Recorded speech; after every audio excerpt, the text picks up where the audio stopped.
Hello and welcome friends, India's number 1 ethical hacking course में स्वागत है आप सभी का। और आज हम बात करेंगे वेब ऐप टेस्टिंग से पहले एक खास और सबसे ज़रूरी चीज़ के बारे में। आज हम बात करने वाले हैं बर्ब सूट के बारे में। तो दोस्तों, बर्ब सूट क्या है और इसके अंदर के जो फीचर्स हैं वो क्या हेल्प करते हैं और किस लिए इसका इस्तेमाल किया जाता है, ये आज हम जानने वाले हैं। सबसे पहले अगर मैं बात करूँ तो डेफिनेटली बग हंटर्स के लिए बहुत ही बेहतरीन ये चीज़ है। अगर हम जाने कि बर्ब सूट है क्या, तो बर्ब सूट एक ग्राफिकल टूल है जिसकी मदद से आप वेब एप्लीकेशन सिक्योरिटी की चेकिंग कर सकते हैं। इसे जावा में रिटर्न किया गया है और पोर्ट स्विजर नाम की सिक्योरिटी एजेंसी ने इसे बनाया है। जो ये टूल है बर्ब सूट, इसके दो वर्जन हैं। एक फ्री वर्जन होता है जिसे आप फ्री ऑफ कॉस्ट डाउनलोड कर सकते हैं, एक फुल वर्जन है जो आपको परचेज करना पड़ता है। तो जो फ्री वर्जन है उसके अंदर थोड़े कम फंक्शंस हैं, जैसा कि आप जानते हैं एज अ ट्रायल है वो, और ये वैसे कम्प्रिहेंसिव सिक्योरिटी प्रोवाइड करने के लिए इसे डिज़ाइन किया गया है। बाकी फुल वर्जन्स में काफ़ी सारे एक्स्ट्रा फीचर्स आपको मिलेंगे, जैसे कि अगर हम बात करें इसकी फंक्शनलिटी में, आपको proxy server, scanner, intruders and बहुत सारे रिपीटर, स्पाइडर, डिकोडर, इस तरह के बहुत सारे फंक्शंस मिलेंगे जिनकी आप हेल्प ले सकते हैं। अब वेब एप्लीकेशन सिक्योरिटी का मतलब मैं आपको थोड़ा क्लियर करना चाहूँगा। दोस्तों, वेब एप्लीकेशंस लाइक आपकी वेबसाइट्स हैं, एंड्रॉयड ऐप्स हैं, वो सारी चीज़ें जो वेब की मदद से चलाई जाती हैं या चलती हैं, वो सब उन चीज़ों को टेस्ट करना, उनकी सिक्योरिटी की जांच करना, ये मेनली काम होता है बर्ब सूट। यानी बर्ब सूट उन सब लोगों के लिए एक बहुत ही बेहतरीन चीज़ है जिसकी मदद से आप आसानी से ये काम कर सकते हैं। तो स्पेशली इसकी कुछ फंक्शंस को मैं थोड़ा क्लियर करूंगा। इसके अंदर जो ऑप्शन होता है HTTP प्रॉक्सी, तो जैसा कि नाम से पता चल रहा है ये वेब प्रॉक्सी की तरह ही ऑपरेट होता है और मैन इन द मिडिल का काम करता है, ब्राउज़र के बीच में और सर्वर के बीच में। तो HTTP प्रॉक्सी का मतलब आपकी समझ में आ गया होगा कि ब्राउज़र सर्वर की तरह होता है और मैन इन द मिडिल की तरह ये काम करता है। किस किस के बीच में? ब्राउज़र और वेब सर्वर के बीच में। तो इंटरसेप्शन भी प्रोवाइड करता है और जो रॉ ट्रैफिक होता है जो पास हो रहा होता है एक नेटवर्क के जरिए, उसे इंस्पेक्ट करने का काम करता है। इंस्पेक्ट मतलब चेकिंग करने का काम करता है। और जो रॉ ट्रैफिक होता है, रॉ मतलब बेकार जो ट्रैफिक होता है, उसे मॉडिफाई करने की भी कैपेबिलिटीज ये रखता है। दूसरा हम जान रहे हैं स्कैनर, जैसा कि नाम से पता चल रहा है वेब एप्लीकेशन सिक्योरिटी स्कैनर। तो इसका जो काम है ऑटोमेटेड वल्नरेबिलिटी स्कैन का होता है, यानी कि ऑटोमेटिक वेब एप्लीकेशंस की वल्नरेबिलिटीज को स्कैन करके आपको बताएगा। ये इंट्रूडर जो टूल होता है ये भी ऑटोमेटेड अटैक्स करने के लिए इसका इस्तेमाल किया जाता है।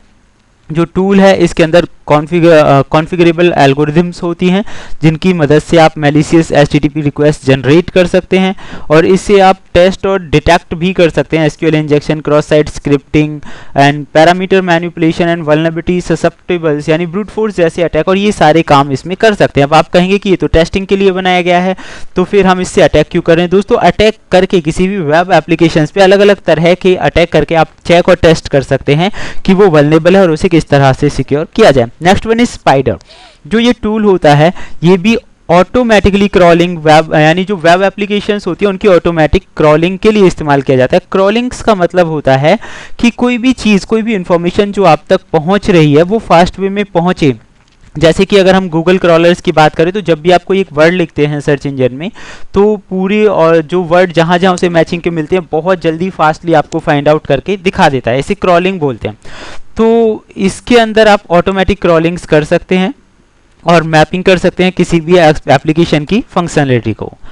अब हम बात करते हैं रिपीटर। जैसा कि नाम से पता चल रहा है किसी भी टेस्ट को रिपीट आप इसकी मदद से कर सकते हैं और कोई भी जो रिक्वेस्ट है जो सर्वर को सेंड या रीसेंड आप कर सकते हैं, रिजल्ट्स ऑब्जर्व कर सकते हैं। मतलब एक ही टेस्ट को रिपीटर इसका नाम इसलिए कि रिपीट कर सकता है, इसकी एक खासियत है।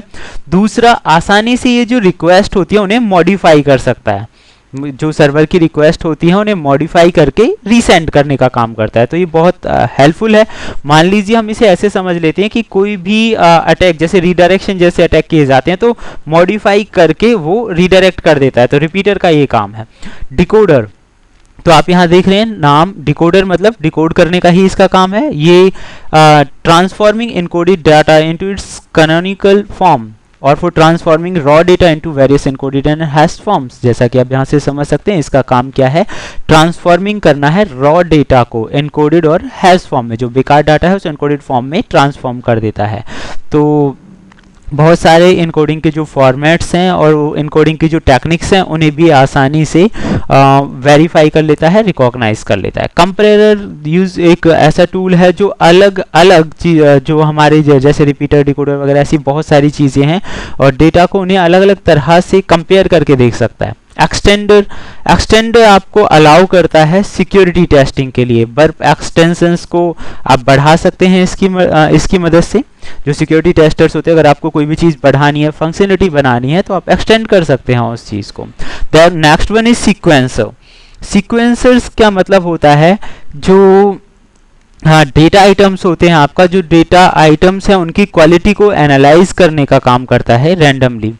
तो किसी भी एप्लीकेशंस के जो सेशन टोकन्स होते हैं उन्हें बहुत आसानी से ये टेस्ट कर लेता है। और अनप्रिडिक्टेबल कई बार चीज़ें होती हैं जैसे NTCSRF टोकन्स, पासवर्ड रीसेट्स वगैरह हैं, तो सीक्वेंसर की मदद से वो आसानी से आप रिकॉग्नाइज कर पाते हैं। तो दोस्तों ये था बर्प सूट और ये इसके अलग अलग टूल्स का काम, क्योंकि पहले हमें ये पता होना चाहिए, तभी हमें, अगर हम बर्प सूट यूज़ करेंगे तभी उसके सभी टूलों का काम हमारी समझ में आ पाएगा। तो फिलहाल इसमें सिर्फ हम इतना ही जानते हैं, अब प्रैक्टिकली देखेंगे ये चीज़ें कैसे काम करती हैं। Thank you friends, good bye.